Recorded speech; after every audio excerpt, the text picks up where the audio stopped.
All of the things which are going on in this world today, from 9/11, all of the wars in the Middle East, all of the incredible bloodshed that's being spilled all over the earth, can be traced back to, and you might want to remember what I'm saying here, because I'm sure you're not going to make the connection when I first tell you, but I'm going to try to explain it to you. The things which are happening today, all of this stuff can be traced back to the planet Saturn. Saturn is a very, very pivotal, important concept in theology and religion. And most people have never been told any of this and have no knowledge of it at all. But the planet Saturn is very important in world affairs, in theology.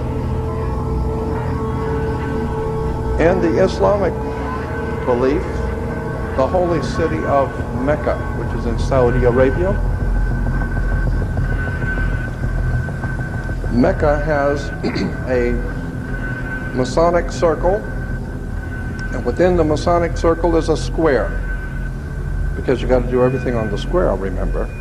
You have a town square, you have New York Square, you have Vatican Square, you have Red Square, you have all kinds of squares. Why? Because this is Masonic, and it goes all the way back into the ancient world. The terms and symbols is called the black square. It's called the dark sun, the black sun. This is what the Nazis and the SS and the Gestapo wore black. That's why priests wear black. That's why judges wear black robes. Why do you think a judge wears a black robe? He wears a black robe because when you used to graduate from university, you wear a black robe. Why black robes? Darth Vader wears a black robe. What the hell does a black robe have to do with anything? The judges wear black robes. You know, Supreme Court judges wear black robes. Black robes represent the priesthood of the planet Saturn, the Saturnalian Brotherhood. All you need to do is study Nazism, and you will begin to see that the powers behind the Nazi Party, the Thule Society, the Germanian Order, were all members of something called the Saturnalian Brotherhood, the Brotherhood of Saturn. Saturn was the god of darkness, chaos, and destruction. He teaches you a lesson. He will take your life if you don't listen to him. So consequently, Saturn was very, very important in the ancient world. Saturn's name, incidentally, in the old Phoenician, ancient Canaanite religion in the Middle East, the old Phoenician Canaanite worship of the planet Saturn was the most important god of all the ancient world, was the planet Saturn, and his symbol, long before the Hebrews were ever in Canaan, the symbol in Canaan for the planet Saturn was a six-pointed star. Today we call that star the Star of David. There was no Star of David. It's the Star of Saturn.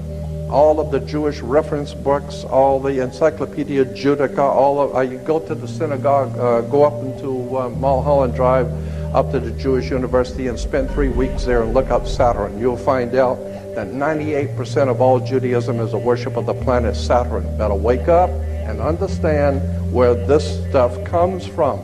Because if there is a God in heaven, if there is a divine presence in the universe that demands righteousness and justice, then you're going to have to rethink what we believe and where we're going and what the world is all about, because for the last 2,000 years we haven't done too well.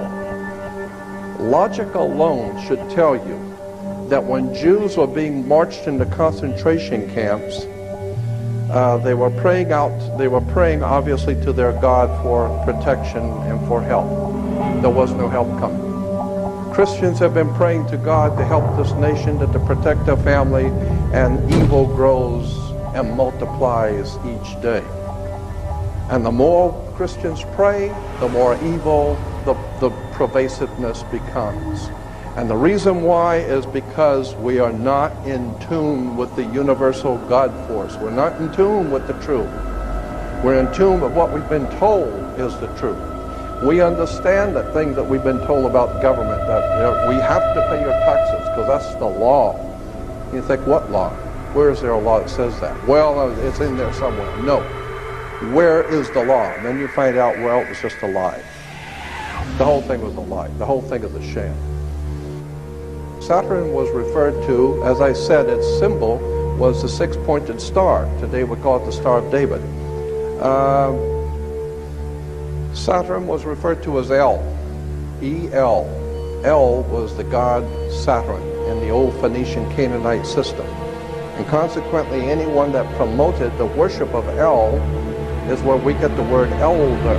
You become an elder because you were worshiping El. And when you worship El and become an elder, then how did you get to be an elder? You got elected. So therefore we have elections. Now that you have been elected to be an elder, now you are one of the elites. Now you have moved up, like in an elevator. You are now moved up in society.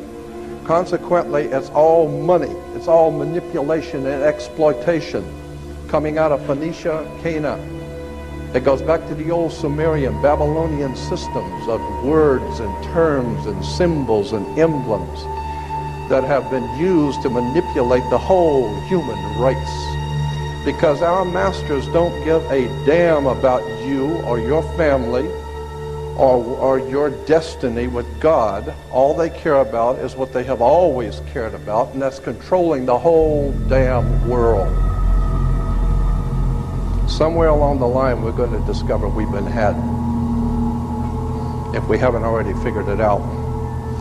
I want to show you how the planet Saturn, the Saturnalian Brotherhood, the worship of the planet Saturn, Saturn's color was black.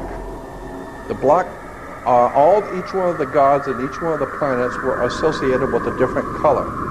Green was associated with Venus, and that's why today in Islamic countries today you will see all of their flags and harlotry in Islamic world are in green. And you'll see the crescent with the star. Many people think the crescent is the crescent of the moon, but it is not. According to the actual research documents, the crescent on the Islamic flags is the crescent of the planet Venus. And the star represents Venus. It is a religion that is based on the worship of Venus, but which has incorporated the Saturnalian philosophy in it. So, like all the other religions, it is also a very eclectic religion. We hear that God's name is Yahweh. Let me tell you something about Yahweh. I mean, I've spent 42 years looking at this stuff, and as far as I'm concerned, I'm amazed at how many people don't even begin to know what these words mean. Yahweh is not the name of God. Yahweh in Hebrew is an expressive term. It's expressing something. It's describing something. It's not a formal name of God. Yahweh in Hebrew simply means, and the best way to explain what the word means is to take a garden hose and hold the end of it, turn on the water, and you feel the pressure building up. When you release the hose, it's a release of pressure. It's a release of energy. In the Hebrew, in the ancient Hebrew, the release of dynamic energy was called Yahweh. And it was always associated with sex. It's the building up of the sexual urge, and the releasing of sex in the sex act was referred to in the ancient Phoenician Canaanite system as being one with Yahweh, the explosion of divine creativity. That's why our Jewish physicists have told us the universe came into existence by a big bang. From beneath the clouds of sleep, another flash of light in the